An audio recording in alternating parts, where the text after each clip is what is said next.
Tarif Verrell Bramasta disentil Lyodra saat bahas video klipnya, juga kulik soal jahat pada mantan.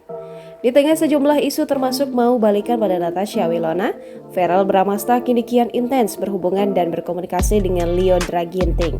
Seusai menjadi bintang di video klip lagu Pesan Terakhir, Verrell Bramasta memang lebih sering komunikasi dengan Lyodra Ginting. Bukan hanya itu, Verrell Bramasta sering live Instagram bareng Lyodra. Kali ini di akun YouTube Lyodra, Verrell Bramasta membuka tanya jawab. Lyodra juga mengucapkan terima kasih pada Verrell yang membantunya mau menjadi bintang tamu. Verrell pun mengaku kebetulan memiliki waktu sehingga bisa membantu Lyodra.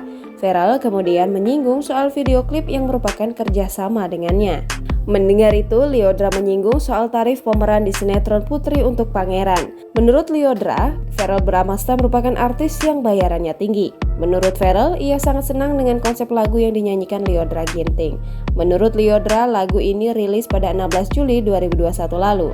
Verrell pun mengaku jatuh cinta pada lagu itu. Menurutnya, lirik dan karakter suara Lyodra sangat cocok.